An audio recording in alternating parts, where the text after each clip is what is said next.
شوہر بہت زیادہ نادار و مفلس ہے تب بھی اسی شوہر کے ساتھ وفاداری کرو, اس کے ساتھ غداری مت کرو. اگر کوئی انسان کتنا ہی زیور کا لالچ دے, کتنی دولت کا لالچ دے, کتنے ہی کاروں میں بائک پہ گھومنے پھرنے کا لالچ دے, کبھی کسی کی طرف نگاہ اٹھا کر نہ دیکھنا. اس لیے کہ اگر دنیا کے اندر کسی کے زیور کے لالچ میں پھنس کر, اگر کسی دنیا دار انسان کی لالچ میں آ کر تم اپنی آبرو کا سودا کر بیٹھو گی, تم اپنی عزت کا سودا کر بیٹھو گی, سب کچھ چلا جائے گا.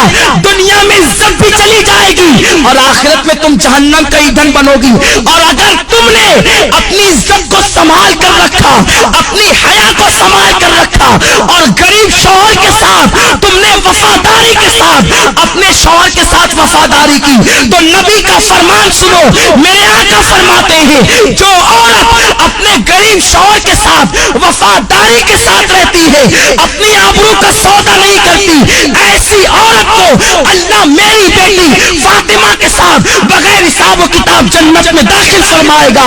اب اگر تم بغیر حساب و کتاب جنت میں داخل ہونا چاہتی ہو سیدہ فاطمہ کے ساتھ, تو اپنی آبرو کا سودا نہ کرنا, کسی کے لالچ دینے میں نہ آنا. یہ زیور کیا حیثیت رکھتے ہیں, زیوروں کی کیا حیثیت ہے, سونے چاندی کی کیا حیثیت ہے, اچھے لباس کی کیا حیثیت ہے, کاروں کی کیا حیثیت ہے, دنیاوی سواریوں کی کیا حیثیت ہے. جب تمہاری موت آئے گی تو سن لو, بڑھاپے میں مرنا ضروری نہیں ہے, جوانی میں بھی تمہیں موت آ سکتی ہے. اللہ اکبر. جب تمہیں موت آئے گی, اگر تم نے اپنی حیا کو بیچ کر زیورات حاصل کیے ہوں گے, یہی زیورات تمہارے بدن سے نکال لیے جائیں گے. اچھے اچھے لباس تم نے جو جمع کیے ہوں گے وہ لباس بھی تم سے چھین لیا جائے گا اور تمہیں کیا پہنایا جائے گا, سادہ سا سمپل سا 2 گز سفید کپڑا جسے دنیا کفن کہتی ہے, وہ کفن تمہارے بدن سے لپیٹا جائے گا. کافور کی وہ غمگین خوشبو تمہارے بدن سے لگائی جائے گی. تمہاری سہیلیاں آج جو تم سے کہتی ہے چل اس غربت میں کیا رکھا ہے, اس غربت میں کیا رکھا ہے, چل چل کر عیش کی زندگی گزار. یاد رکھنا ان ظالموں کی بات کبھی مت سننا. اے سیدہ فاطمہ کی کنیزاؤں, نبی نے اپنی بیٹی کا نکاح کسی کروڑ پتی کے ساتھ نہیں کیا تھا, نبی نے اپنی بیٹی کا نکاح ایسے علی کے ساتھ کیا تھا جس کے پاس گھر بھی رہنے کو موجود نہ تھا. حضرت علی کے میں سے میرے آقا کہتے ہیں علی میں فاطمہ کے ساتھ تمہارا نکاح کرنا چاہتا ہوں. علی ایسے تھے اس وقت ان کے پاس مہر دینے کے لیے پیسے بھی نہ تھے, کپڑے پہنانے کے لیے پیسے بھی نہ تھے. عرض کرتے ہیں یا رسول اللہ, نہ مہر دینے کے پاس میرے پاس پیسے ہیں, نہ کپڑا خریدنے کے لیے میرے پاس پیسے ہیں. حضور فرماتے ہیں میری زرہ لے کر کے جاؤ, اسے بازار میں بیچ دو اور کپڑے خرید کر کے لاؤ اور فاطمہ کا مہر ادا کرو. میں پوچھنا چاہتا ہوں, نبی چاہتے تو اپنی بیٹی کا نکاح کسی دولت مند کے ساتھ کر دیتے. بڑے بڑے دولت مند میرے سرکار کی بیٹی کا ہاتھ مانگنے کے لیے آئے تھے, مگر نبی جانتے تھے اگر میں نے اپنی بیٹی کا نکاح کسی دولت مند کے ساتھ کر دیا تو میری امت کی بیٹیوں کا کیا ہوگا, میری امت کی بیٹیاں زندگی کیسے گزارے گی. نبی نے اپنی بیٹی کا نکاح ایک غریب علی کے ساتھ کر کے دنیا کو بتا دیا کہ غریب شوہر کے ساتھ ایمانداری اور وفاداری کے ساتھ اپنی زندگی کو گزار دینا یہ نبی کی بیٹی فاطمہ کی سنت ہے, تمام جنتی عورتوں کی سردار کی سنت ہے. میرے آقا علیہ الصلوۃ والتسلیم کی کنیزاؤں سیدہ فاطمہ اتنے غریب ہی کے عالم میں اپنی زندگی کو گزارتی تھی کہ اپنے ہاتھوں سے چکی خود پیستی تھی. چکی پیسنے سے ہاتھوں میں چھالے پڑ گئے تھے, مشکیزہ بدن پر رکھ کر کے پیٹھ پر لاد کر مشکیزے سے پانی لاتی. نبی کی شہزادی کے پیٹھ پر اس مشکیزے کے کالے کالے نشان پڑ گئے تھے. میری بہنوں تم بھی تو اچھا لباس پہنتی ہو, نبی کی بیٹی تو 72 پیون لگی ہوئی ایک چادر اوڑھتی تھی اور ایک چادر کے علاوہ نبی کی بیٹی کے پاس دوسری کوئی چادر موجود نہ تھی. تم تو 3 مرتبہ پیٹ بھر کر کے کھانا کھاتی ہو, نبی کی بیٹی تو 3 دن تک کے فاقے کرتی تھی. کیا نبی کی بیٹی کی زندگی تمہارے لیے نمونہ نہیں ہے, کیا نبی کی بیٹی کی زندگی تمہارے لیے اسوہ حسنہ نہیں ہے. ذرا سوچو تو صحیح,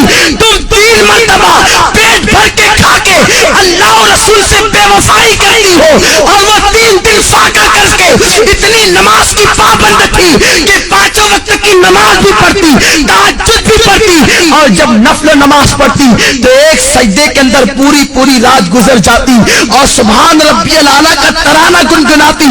جب فجر کی اذان سنتی تو حسرت کے ساتھ سر کو سجدے سے اٹھاتی اور کہتی اے اللہ تو نے رات اتنی چھوٹی بنائی کہ تیرے محبوب کی بیٹی فاطمہ دل کھول کے سجدہ بھی نہ کر سکی۔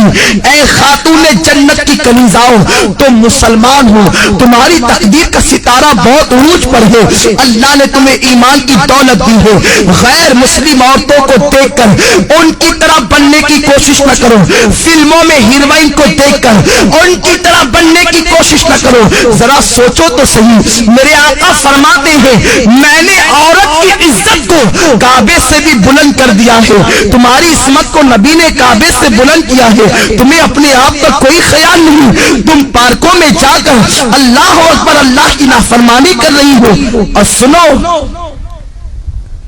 کوئی کہیں بھی جائے سب کی نگاہ سے تو چھپ کر تم گناہ کر سکتے ہو، اللہ کی نگاہ سے تم کبھی نہیں چھپ سکتے۔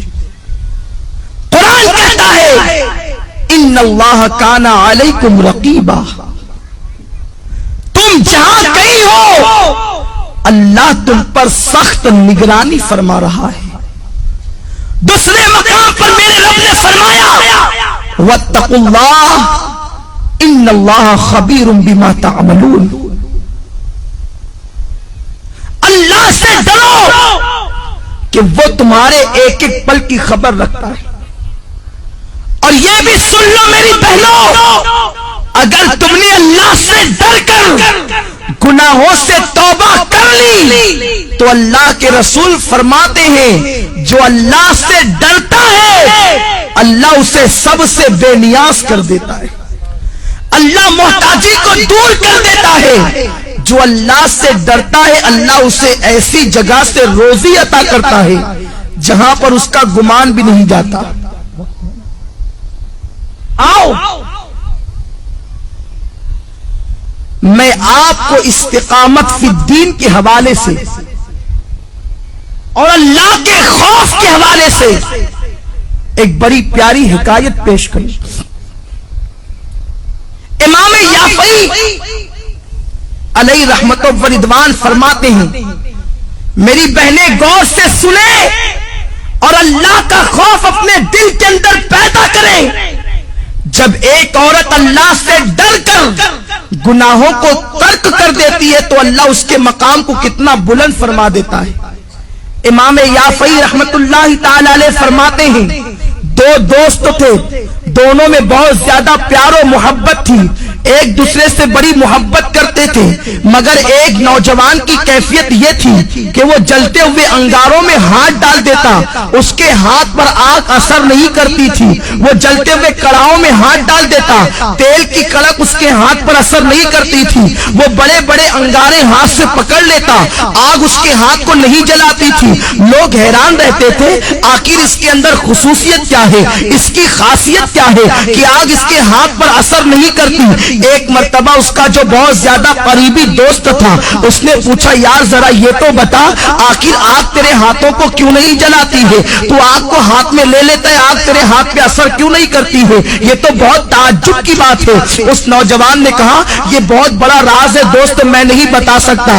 آخرکار اس نے بہت زیادہ پریشر کیا اور پھر اس دوست نے کہا سن لے اگر تم میرے اس راز کی بات کو سننا چاہتا ہے تو سن، میری بہنوں سے کہتا ہوں میری بہنوں تم بہت غور سے اس حکایت کو سنو، شاید یہی حکایت آپ کی زندگی کے اندر انقلاب پیدا کر دے۔ وہ نوجوان کہتا ہے میرے بھائی دراصل معاملہ یہ ہے میں نوجوان تھا، میں نے جوانی کی دہلیز پہ قدم رکھا، میرے پاس حسن بھی تھا، میرے پاس دولت بھی تھی، میرے پاس سب کچھ تھا، میں بڑے مالدار باپ کا بیٹا تھا۔ جب میں نے جوانی کی دہلیز پہ قدم رکھا تو مجھے عیاشیوں کی فکر ہوئی۔ ظاہر سی بات ہے جب انسان کے پاس دولت آتی ہے تو وہ عیاشی کی طرف بڑھتا ہے، وہ کسی نہ کسی کی عصمت کا سودا کرنے کا سوچتا ہے۔ وہ نوجوان کہتا ہے ایک رات میں کھانا کھاتے گرمیوں کے موسم میں میں اپنے گھر کے اوپر کے چھت پر